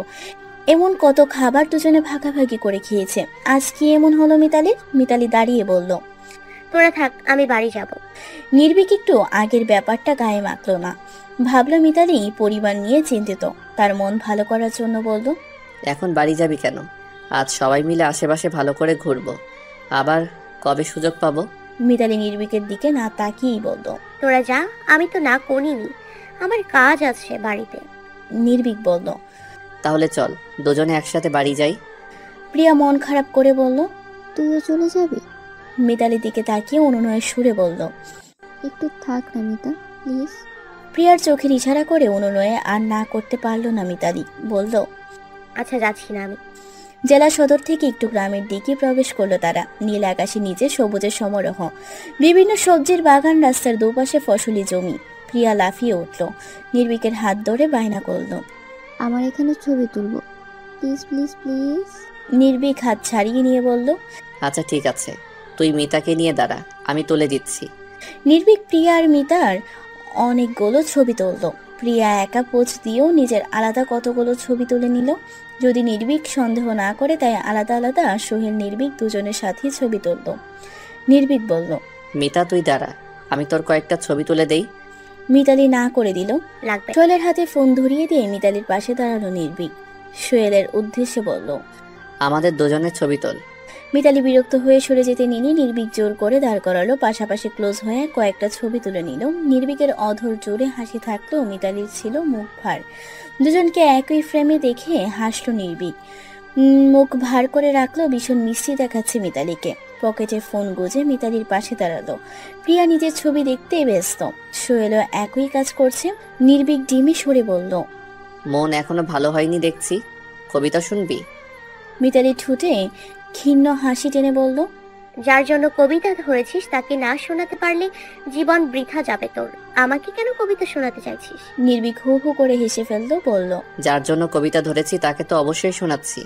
এই মুহূর্তে নির্ভীকের প্রাণোজ্জ্বল সরল হাসিটুকুতে ব্যাঘাত ঘটাতে ইচ্ছে করলো না মিতালি, তাই আর বাড়তি প্রশ্ন করলো না। সে জানে নির্দ্বিধায় নির্ভীক একজন ভালো বন্ধু, একজন ভালো মানুষ। হয়তো কোনো কারণে সে মিতালিকে কিছু জানায়নি। সবারই একটা আলাদা জগৎ আছে, ব্যক্তিগত জীবন আছে, তাই আর অযথা অভিমান বাড়ালো না, ধীর সুরে বলল, শুরু কর। সরু ঠোঁটের ফাঁক গলিয়ে আওড়ে নিল নির্ভীক। মানুষের ভিড়ে মানুষ লুকিয়ে থাকে, গাছের আড়ালে গাছ, আকাশ লুকায় ছোট্ট নদীর বাঁকে, জলের গভীরে মাছ, পাতার আড়ালে লুকায় বনের ফুল, ফুলের আড়ালে কাটা, মেঘের আড়ালে চাঁদের হুলস্থল, সাগর জোয়ারে ভাটা, চোখের আড়ালে স্বপ্ন লুকিয়ে থাকে, তোমার আড়ালে আমি, দিনের বক্ষে রাত্রিকে ধরে রাখে, এভাবে দিবস জামি। মহাদেব সাহা।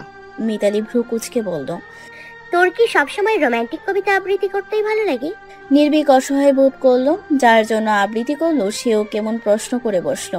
কোথায় একটু কবিতার ভারবাদ তো বোঝার চেষ্টা করবে, তা না করে উল্টাপাল্টা প্রশ্ন করছে। নির্ভীক খ্যাপাতে সুরে বলল, খবরদার আমার কবিতা নিয়ে কিছু বলবি না।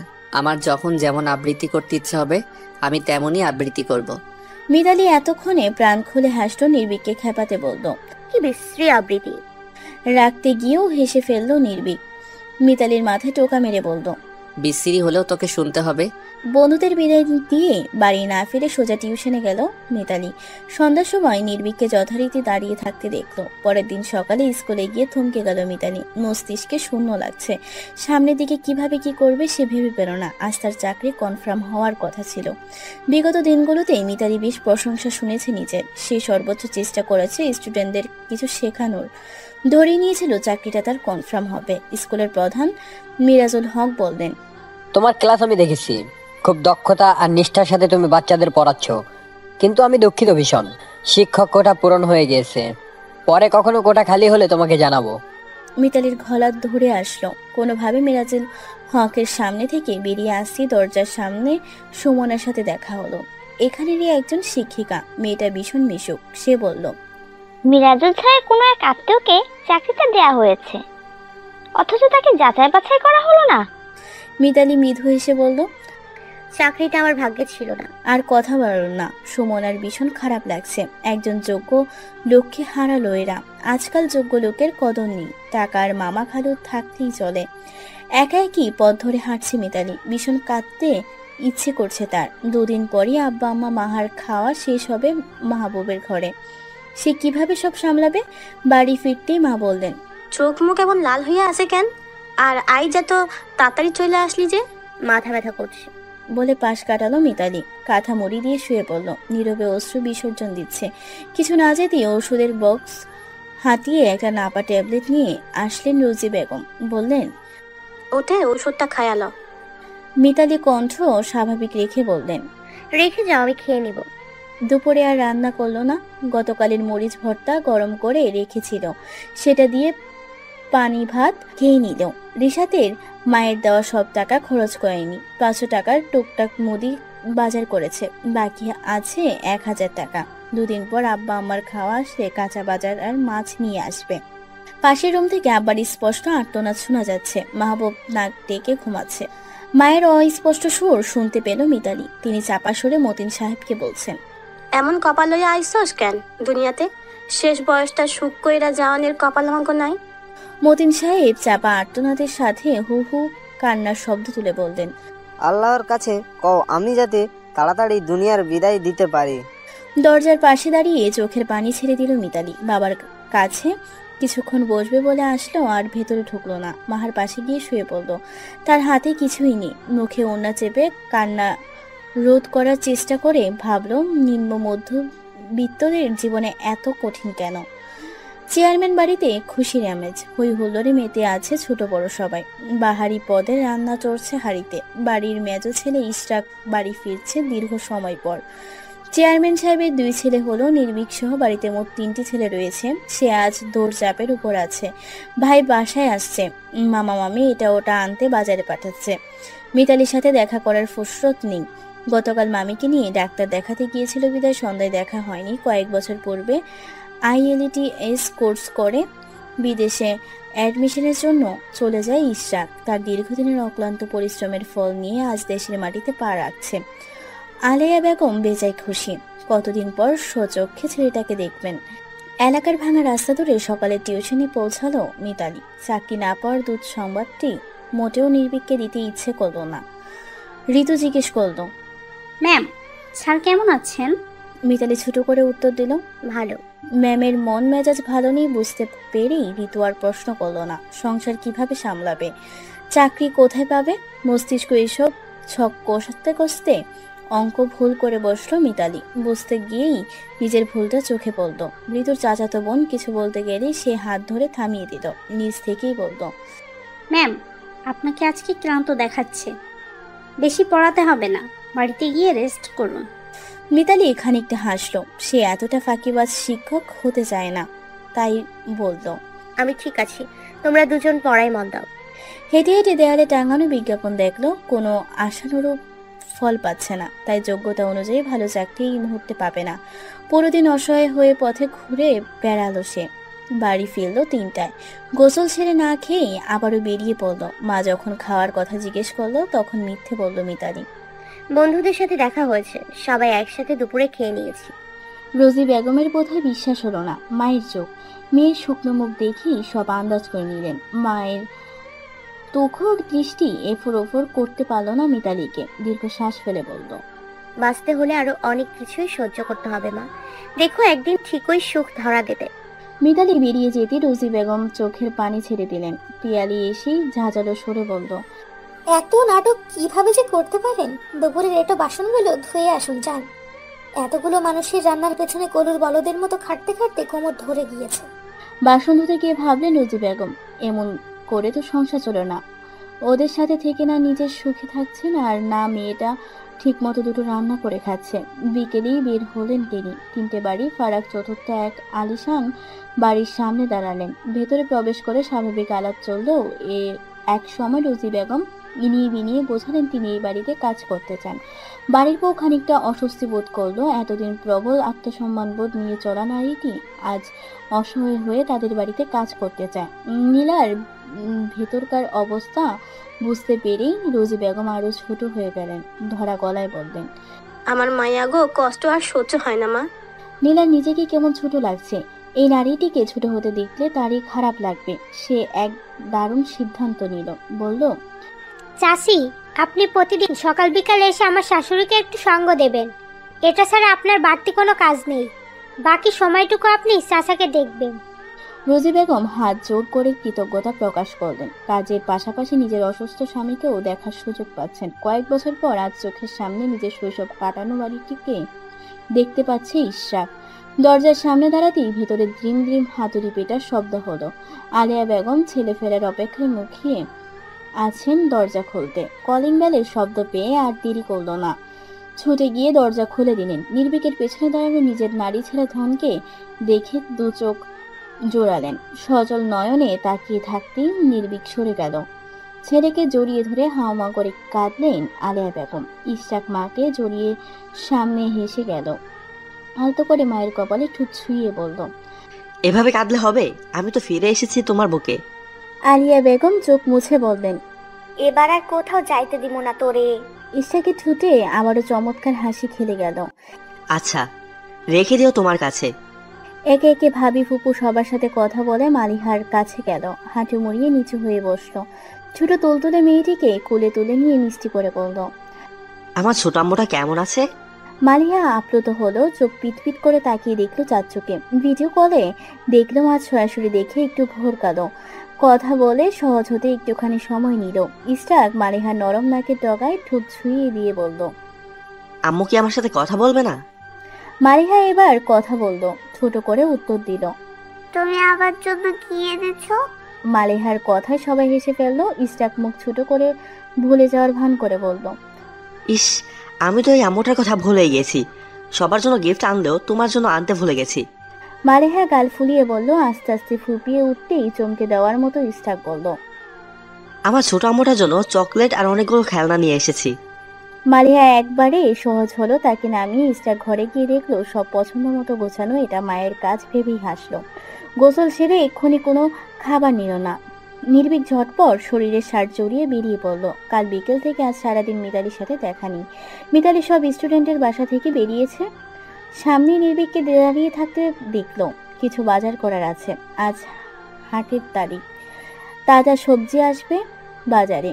আগামী পরশু থেকেই বাবা মায়ের খাবার সময়। নির্ভীক এগিয়ে এসে কৈফত দেওয়ার ভঙ্গিতে বলল, গতকাল থেকে ভীষণ ব্যস্ত ছিলাম, তোকে তো বলেছি আজ ইশরাক ভাইয়া আসার কথা, সেই জন্যই দেখা করতে পারিনি। মিতালি কথা না বলে পায়ে পা মিলিয়ে হাঁটলো। নির্ভীক আবারও বলল, আজ স্কুলে গিয়েছিস?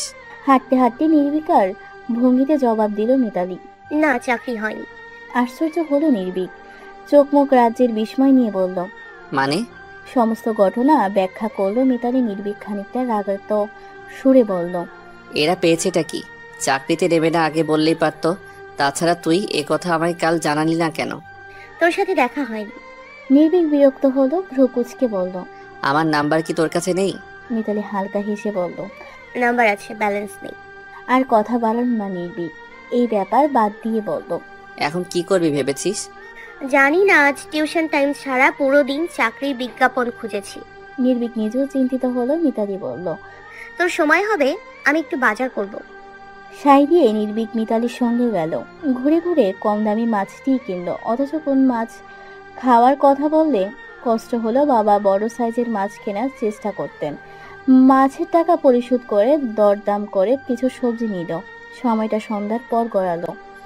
দুজনে বাজারের ভেতর থেকে বেরিয়ে আসতে নির্ভীক একটা রিক্সা নিল। বাড়ি আসতে এখনো অনেকটা পথ বাকি। রিক্সা যতক্ষণ মিতালির বাড়ির সামনে থামলো, দ্রুত নেমে পড়ল সে। নির্ভীক ভাড়া বের করার পূর্বেই মিতালি ভাড়ার পাট চুকিয়ে দিল। নির্ভীক বলল, রিক্সা আমি নিয়েছি, ভাড়া তুই দিলি কেন? মিতালি বলল, আরেকদিন তুই দিয়ে দিস। বাজার হাতে নিয়ে ভেতরে ঢুকলো মিতালি। নির্ভীক দাঁড়িয়ে রইল। মাহবুব বাইরে থেকে ফেরার পথে নির্ভীককে বাড়ির সামনে দাঁড়িয়ে থাকতে দেখলো। দাঁত কিরমির করে বলল, চোরের মতো বাড়ির সামনে উকি দিতাছস কেন?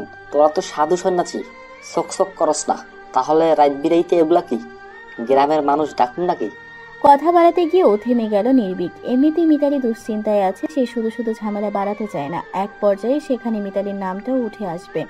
চুপচাপ বাড়ি ফিরে গেল সে। মাহার কথা শুনে হতবাক হলো মিতালি। সে কখনো ভাবেনি মা এমন কিছু করতে পারে। মাহা বলল, আপু, মা নীলা ভাবিদের বাড়িতে কাজ নিয়েছে।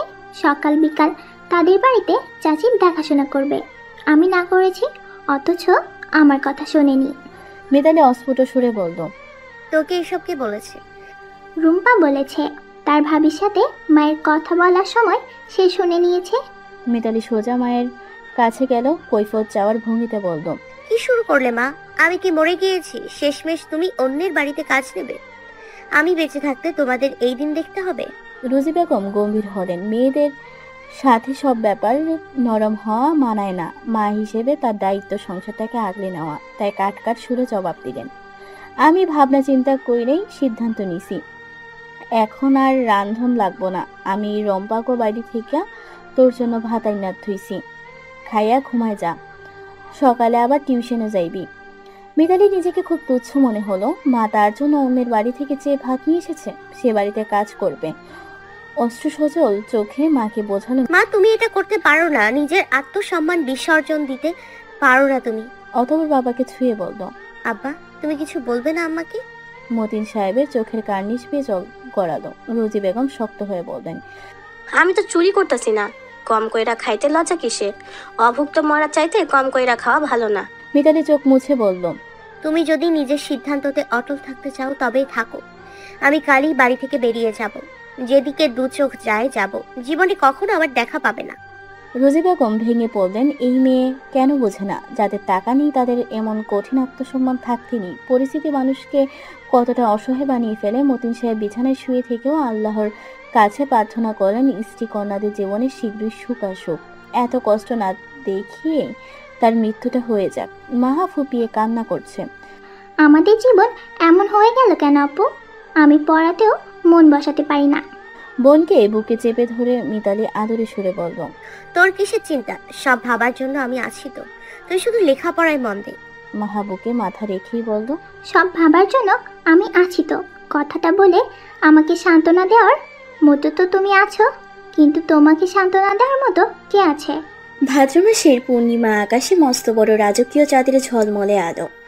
রাত গভীর হচ্ছে, কিন্তু ধরণীতে অন্ধকারের ছিটাফাটা নেই। অপরূপ সৌন্দর্যের উজ্জ্বল রাতে ঘুমে তলায়নি নির্ভীক। ফোন হাতে নিয়ে বিরতিহীনভাবে পায়চারি করছে, কোথাও যদি চাকরির দেখা মেলে। অনেকক্ষণ পর পরিচিত নাম্বার রিসিভ হতে একটু আশার আলো দেখল সে, কিন্তু তার সমস্ত আশাকে নিরাশ করে চূর্ণ করে দিল অপর পাশের ব্যক্তিটি। ভেবেছিল মিতালিকে একটা চাকরির ব্যবস্থা করে দিতে পারবে, কিন্তু পারল না।